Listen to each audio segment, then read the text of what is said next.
प्रणाम दोस्तों। आज के वीडियो में आपका स्वागत है। पीछे चल रहे दृश्य को देख के चौंकिएगा नहीं, यह कुछ डरावना नहीं हो रहा। एक्चुअली आज हम जिस महानुभव की बात करने वाले हैं उनसे प्रेरित होकर हमने ये ध्यान लगाने की एक कोशिश की है। अब इसके नतीजे क्या हुए ये हम आपको वीडियो में अंत में दिखाएंगे। फ़िलहाल शुरू करते हैं आज की कहानी। ज्ञान ऑफ द डे सीरीज़ का पहला वीडियो बोधि धर्मा पे। ये गाथा है दुनिया के चौथे सबसे बड़े धर्म बौद्ध धर्म के एक महागुरु की, उनके जीवन की यात्रा की, उनके दिए गए ज्ञान की और उनके योगदान की।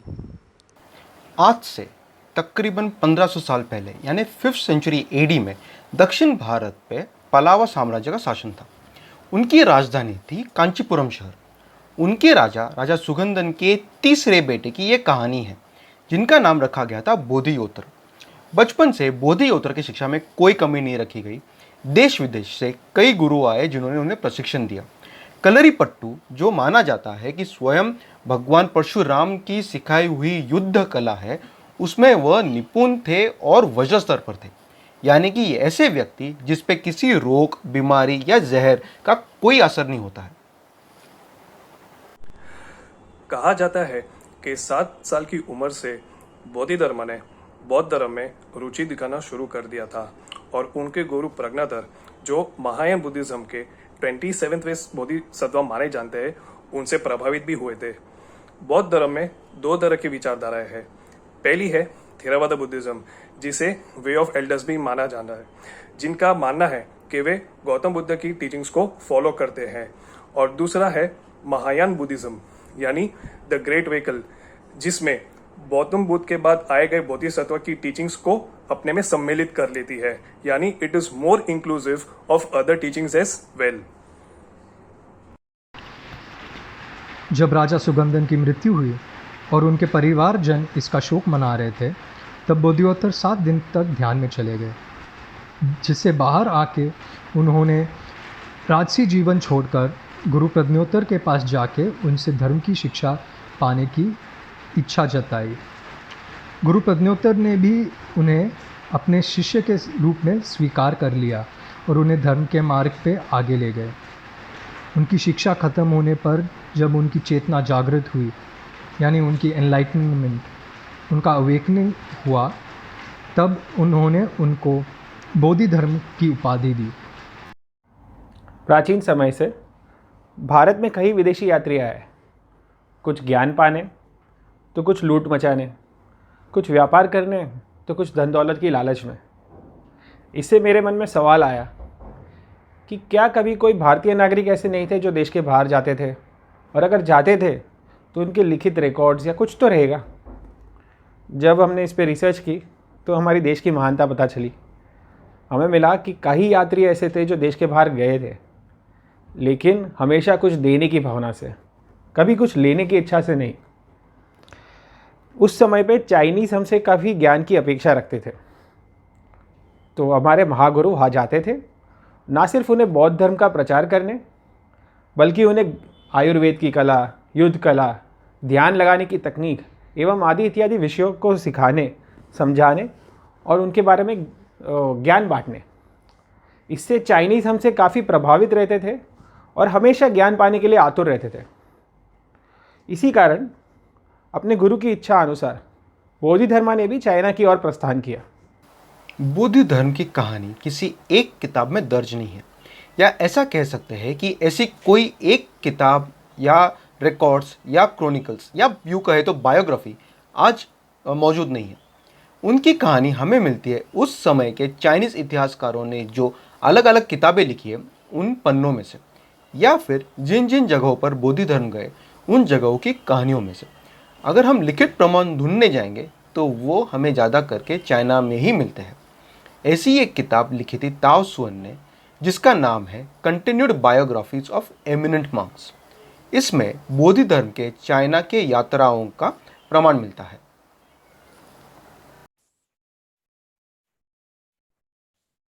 कांचीपुरम से बोधि धर्म बंगाल के खाड़ी में स्थित जम्बू द्वीप से समुद्र के रास्ते से इंडोनेशिया पहुंचे। ऐसा कहा जाता है कि बोधि धर्म और कलारीपट्टू का प्रभाव सीतल में पाया जाता है, जो साउथ ईस्ट एशिया में प्रचलित मार्शल आर्ट्स है। इंडोनेशिया से वे मलेशिया, थाईलैंड और वियतनाम के रास्ते से चाइना पहुंचे। चाइना में उनकी एंट्री नानुए प्रांत में हुई थी, जो चाइना के दक्षिण में है। वहां से वे उत्तर की ओर चले कैंटोन और लोयांग तक पहुंचे। लोयांग उस समय उत्तरी वे साम्राज्य की राजधानी थी और वहां उनकी मुलाकात वहां के बड़े राजा एम्परर वू से हुई।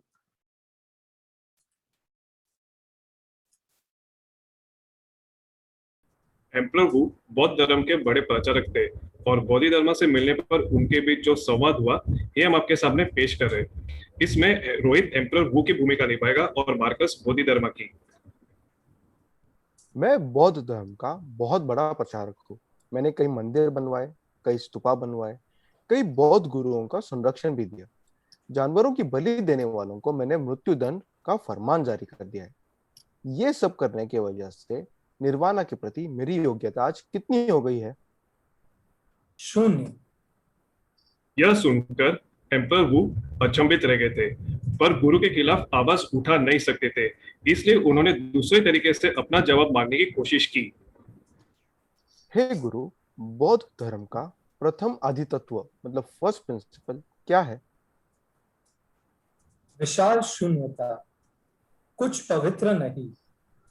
इससे एम्परर वू और चौंक गए और उन्होंने तुरंत पूछा, तो मेरे सामने जो खड़े है वो कौन है? मुझे नहीं पता। यह कहकर बोधि धर्म वहां से चले गए। इन जवाबों का मतलब ढूंढने में राजा ने कई साल लगा दिए।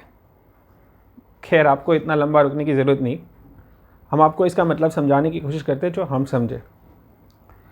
इसे समझाने के लिए मैं आपको एक भगवद गीता का श्लोक सुनाना चाहूँगा। कर्मण्येवाधिकारस्ते मा फलेषु कदाचन मा कर्मफल हेतुर्भु मार्ते संगोस्त्व कर्मणि।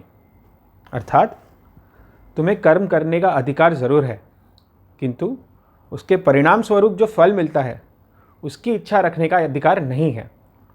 और फल की इच्छा ना रखने का मतलब यह भी नहीं कि आप कर्म करना ही छोड़ दो। तो यहाँ बोधि धर्म भी राजा को कुछ ऐसा ही समझाना चाहते थे। राजा का पहला सवाल दर्शाता था कि उसने अपने सारे कार्य एक मोक्ष यानी कि निर्वाणा पाने की इच्छा से, एक तरीके के स्पिरिचुअल मटेरियलिज्म की इच्छा से, उसके कारण से किए थे। तो उसके सारे कार्य की वैल्यू, कीमत शून्य हो गई, 0। अब राजा का दूसरा सवाल के जवाब में बोधि धर्म ने उन्हें समझाने की कोशिश की कि दुनिया में कोई ऐसी चीज़ नहीं पवित्र जिससे लगाव हो। ये जो लगाव है वो ही अपवित्र है। अगर लगाव नहीं तो सब कुछ पवित्र है। राजा का तीसरा सवाल यह दर्शाता है कि उनके हर वाक्य में मैं हूँ यानी आई एम की झलक दिख रही थी, जिस पर बोधि धर्म ने राजा को समझाया कि मैं हूँ यानी आई एम की गलती से उबरने में ही भलाई है। जब राजा को बोधि धर्म के शब्दों का असली अर्थ समझा, तब उन्होंने दुख में कहा, अफसोस, मैंने उन्हें देखा पर देखा नहीं, मिला पर मिला नहीं, भेंट हुई पर समझा नहीं। अब इस बात का मुझे गहरा अफसोस है। नानुए प्रांत के जिस गांव में बोधि धर्म गए थे, वहां उनका प्रांत के सेनापति के साथ मतभेद हुआ। इस वजह से सेनापति ने उनका बड़ा अपमान किया और उन्हें थप्पड़ भी मारा, पर बिना क्रोधित हुए वे शांति से वहाँ से चले गए। यह बर्ताव देख सेनापति एकदम चकित रह गया और उन्होंने बोधि धर्म का पीछा किया। जब बोधि धर्म यांगसी नदी के पास पहुँचे, तब सेनापति ने देखा कि उन्होंने घास के 2 तिनके लेकर उन पे खड़े होकर नदी को पार कर लिया। यह बात देखकर सेनापति को लगा कि वो भी किसी से कम नहीं, और इसलिए उन्होंने बोधि धर्म की नकल करने की कोशिश की, पर वे असफल रहे और डूबने लगे। पास ही एक मछुआरा था जिसने उन्हें डूबने से बचाया, और तभी सेनापति को ये एहसास हुआ कि बोधि धर्म का व्यक्तित्व कितना महान है। उनमें थोड़ा सा भी अहंकार या मैं हूँ की भावना नहीं थी, जिसके वजह से वो आराम से पानी के ऊपर से चल दिए। उसने उसी समय बोधि धर्म का शिष्य बनने का निर्णय ले लिया। इस सेनापति का नाम था दाजू हुएकी। आजकल आपने चाइनीज़ मूवीज़ में देखा रहेगा कि कुंफू मास्टर्स उनके जो होते हैं वो हवा पे चल लेते हैं, पानी पे चल लेते हैं। अब आपके मन में ये सवाल ज़रूर आया होगा कि कहीं ये तकनीक बोधि धर्मा की दी गई तो नहीं। इनफैक्ट जो कुंफू मार्शल आर्ट्स है, युद्ध कला, वो भी किसी एक भारतीय की तो देन नहीं। इसका जवाब आप क्या सोचेंगे ये तो मुझे पता नहीं, लेकिन आगे की पूरी कहानी देखिए, फिर आप खुद निर्णय लीजिए। चलिए आगे की कहानी कंटिन्यू करते हैं।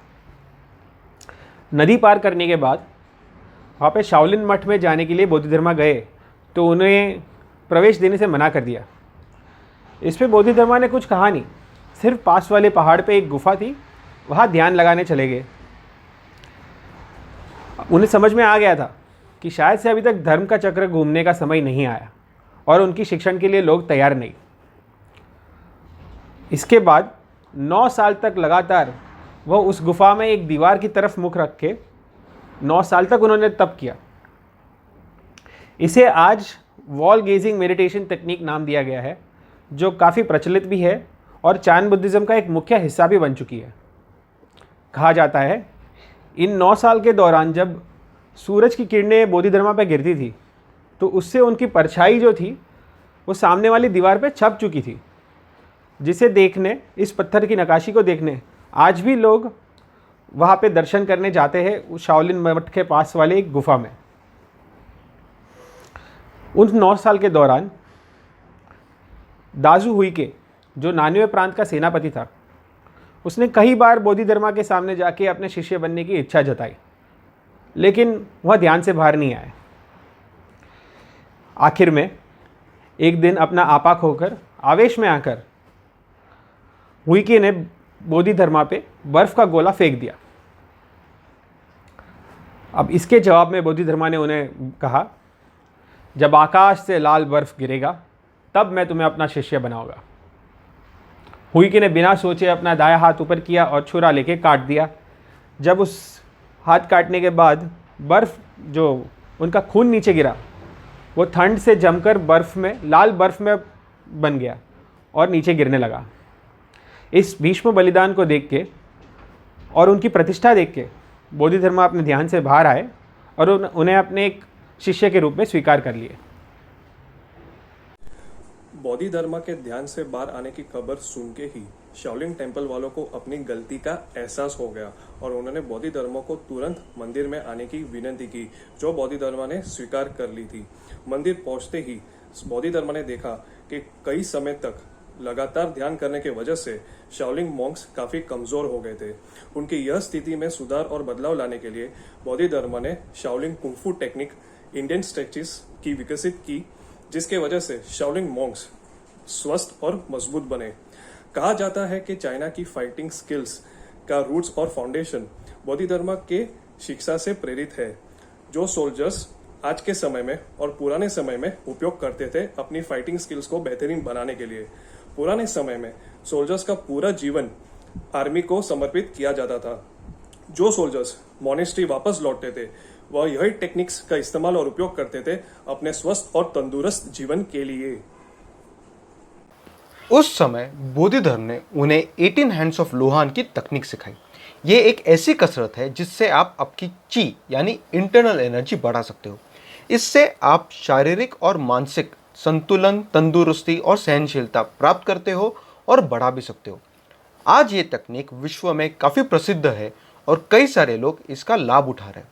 उनकी दूसरी महत्वपूर्ण शिक्षा थी शून्यता के प्रति, जिसके ऊपर उन्होंने कई उपदेश दिए। उनका कहना था कि सूत्र हमें बताते हैं कि कुछ देखे बिना देखना, कुछ सुने बिना सुनना और कुछ जाने बिना जानना जरूरी है शून्यता के प्रति अग्रसर होने के लिए। जब दाजू हुएके ने बोधि धर्म से ज्ञान प्राप्त करने का अनुरोध किया, तब बोधि धर्म ने उन्हें शाओलिन मठ के पीछे ड्रम माउंटेन पे बुलाया। वहाँ पे उन्होंने एक कुआं खोदा जिसका पानी कड़वा था। उन्होंने दाजू हुएके को फिर ध्यान लगाने को कहा। दाजू हुएके ने पूरे 1 साल तक ध्यान किया, जिस दौरान वे केवल कुएं के पानी से खुद को बनाए रखे।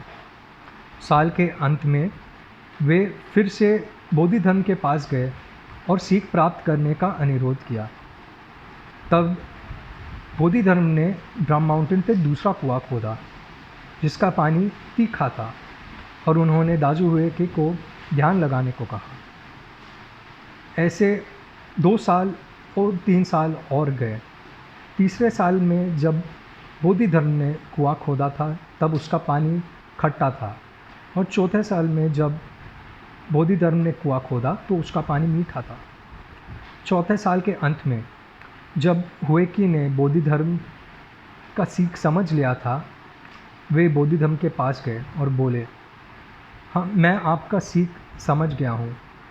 वो 4 कुएं जो आपने खोदे थे वे ज़िंदगी के प्रतिनिधित्व यानी उनके रिप्रेजेंटेशन थे। ज़िंदगी भी उन 4 कुओं के पानी के जैसा होता है, कभी कड़वा तो कभी तीखा, कभी खट्टा तो कभी मीठा। और ज़िंदगी के ये 4 दौर महत्वता और सुंदरता दोनों में समान होते हैं, बिल्कुल मौसमों जैसे।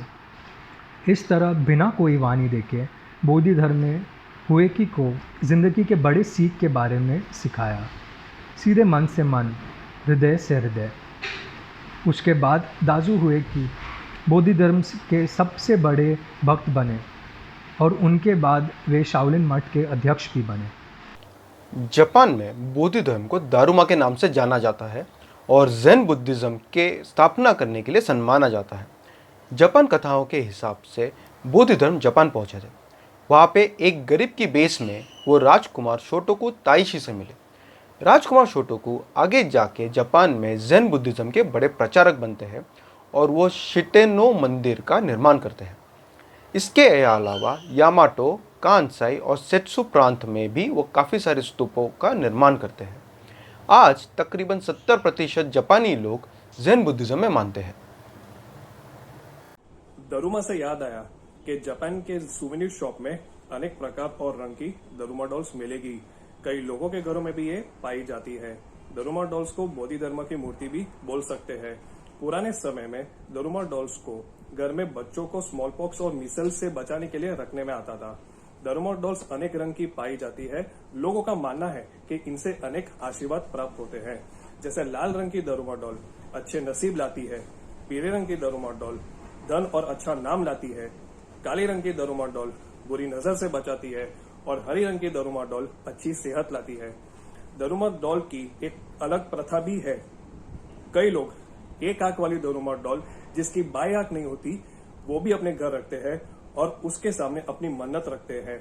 लोगों का मानना है कि दरुमा उन्हें अपनी मन्नत पूरी करने में मदद करती है, और मन्नत पूरी होने पर वे दूसरी आंख लगा देते हैं। दरुमा डॉल की खास विशेषताएं बोधि धर्म के लेजेंड्स में पाई जाती है। जैसे कि दरुमा डॉल्स की बड़ी गोल आंखें उस लेजेंड्स में पाई जाती है जहां पर बोधि धर्म ने अपनी पलकों को काट दी थी, क्योंकि 9 साल के ध्यान के दौरान बोधि धर्म कुछ समय या साल के लिए सो गए थे। दरुमा डॉल्स का गोल आकार उस लेजेंड्स में पाया जाता है जहां पर कहते थे कि बोधि धर्म का शरीर ध्यान के दौरान इतना स्थिर हो गया था कि उनके हाथ पैर कठोर हो गए थे। जब बोधिधर्मा गुफा से बाहर आए और शाओलिन मठ में भिक्षुओं को ट्रेनिंग तकनीक सिखाने लगे तो उनकी ख्याति लगातार बढ़ने लगी और उनका प्रभाव भी बढ़ने लगा। लोग उन्हें दामो नाम से बुलाने लगे। दूर दूर से लोग आते थे उनसे शिक्षण लेने, ट्रेनिंग लेने, युद्ध कला सीखने। इसे देख के वहाँ का राजा तो जो था एम्परर ली, वो उसे बहुत ईर्ष्या हुई और उसे एक डर भी बैठ गया कि कहीं किसी दिन जिन पे वो अत्याचार करता है लोगों पे, वो उसके खिलाफ विद्रोह में खड़े ना हो जाए। इसी कारण उसने दामो को अपनी तरफ करने की बहुत कोशिश की, लेकिन दामो तो प्रजा का हित चाहते थे। तो उसने अगर समझाने से नहीं चला तो उसने दंड, जो बोलते हैं साम दाम दंड भेद, वो नीति अपनाई और उन्हें जहर पिलवा के मरवाने की कोशिश की, जिसका भी असर नहीं हुआ। आखिर में क्रोध में आके राजा ने अत्याचार लोगों पे बढ़ा दिया बहुत लोगों की हत्या करने लगा। इसलिए बोधिधर्मा यानी कि दामो आखिर में जब तीसरी बार राजा ने फिर से जब जहर पिलाने की कोशिश की, उन्होंने स्वयं ही स्वीकार कर लिया उसे और 150 साल की उम्र पे अपना देह छोड़ के चल बसे। कहा जाता है कि ये घटना 528 ईस्वी और 534 ईस्वी के बीच में हुई थी, जिसके रिकॉर्ड्स एक महान वहाँ के लेखक थे उसमें भी पाए जाते हैं। अब इसके बाद एक मज़ेदार घटना हुई, वो सुनते हैं। इसके 3 साल बाद सोंगयुन वहाँ का एक राजदूत जो था उसी राज्य का, परमीर पहाड़ों से गुजर रहा था एक दिन, जब उसने देखा सामने से दामो एक हाथ में एक जूता लेके हुए चलते हुए आ रहे थे उसकी तरफ। इसके बारे में जब उनको पूछा गया, सोंगयुन ने जब उनको पूछा तो उन्होंने जवाब दिया कि तुम्हारे राजा की मृत्यु बहुत जल्द होने वाली है और यहाँ मेरा कार्य समाप्त हो चुका है। अब समय आ गया मेरी घर वापसी हो और मैं चला अपने देश भारत वापस। लेकिन ये बात किसी को बताना नहीं, वरना तुम्हारे साथ बहुत अनर्थ हो जाएगा। अब सोंगयुन ने उनकी बात सुनी नहीं और जैसे राजमहल पहुंचा उसने तुरंत राजा को सारी कहानी बता दी। अब स्वाभाविक था, जो क्रूर राजा था हमारा वो क्रोधित हो गया और उसने तुरंत ही उसको कैद में डाल दिया। इसके बाद राजा पहुंच गया शाओलिन मठ, वहाँ के भिक्षु से कहा कि उन्हें दामो की पार्थिव शरीर देखनी है। जब खोद के देखा गया तो पता चला वहाँ सिर्फ एक जूता मिला उन्हें और कुछ नहीं। और इसके कुछ ही समय बाद उस राजा की भी मृत्यु हो गई। अब वो एक ही जूता लेके क्यों जा रहे थे, इस कहानी के पीछे का मतलब तो हमने बहुत ढूंढने की कोशिश की, लेकिन हमें कुछ मिला नहीं। लेकिन मैंने एक तर्क लगाया जो मैं आपके साथ बांटना चाहूँगा। कहा जाता है महान संत, महान आत्मा जो होती है, वो जहाँ भी जाते हैं अपने पदचिन्हों की छाप छोड़ के जाते हैं, अपना अस्तित्व छोड़ के जाते हैं। तो वो बोधि धर्म का एक दामो नाम का अस्तित्व जो चाइना में बना था, वो हमेशा वहाँ पे छूट गया है। वो दर्शाता है वो एक जूता जो वहाँ पे छूटा है, और आज भी वहाँ पे लोग उनको पूछते हैं। और जो दूसरा जूता जो था उससे वो वापस आ रहे थे अपनी जन्मभूमि, वो थी उनकी कर्मभूमि, ये अपना देश भारत उनकी जन्मभूमि। हम उम्मीद करते हैं इनकी ध्यान की तकनीक और युद्ध कला यानी कि मार्शल आर्ट्स जो कुंफू के बारे में हमने सब सुना, ये सब सुन के आपको प्रेरणा मिलेगी कि अपने जीवन में इसे उतारे, जिसे पूरे विश्व ने और अभी तक समझ के अपना लिया है। अब पता चलने पे कि वो अपने भारत की भी उनका इन्फ्लुएंस है उस पर, और अपने भारत की देन हो सकती है वो, तो आपको उससे कुछ प्रेरणा मिले और अपनी जीवन में आप उसको सफलतापूर्वक अपनाएं। अब हमारी कोशिश के लिए, हमारी मेहनत के लिए हम चाहते हैं आप हमें लाइक, शेयर, सब्सक्राइब और बेल आइकन ज़रूर दबाएं। सायोनारा।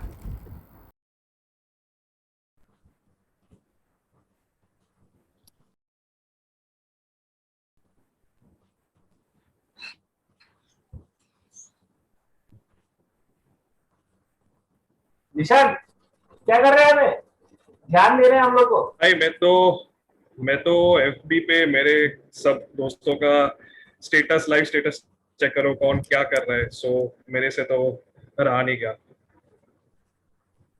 यार कम से कम 9 दिन तो नहीं, 9 घंटे तो कर सकते थे। 9 साल नहीं, 9 घंटे। 9 घंटे पॉसिबल ही नहीं है। 90 मिनट।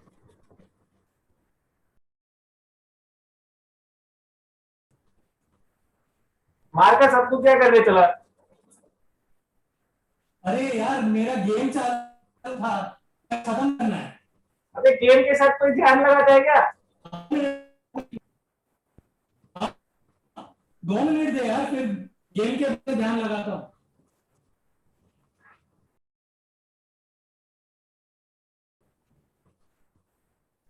रोहित, तू भी चालू। मैं तो ठीक है, मेरे बॉस का मैसेज आया, पर तू क्या कर रहा है? तू क्यों नहीं ध्यान दे रहा है? मेरा तो अलाइनमेंट हो चुका है। देख, मेरे पे तो लाइट भी आ गई।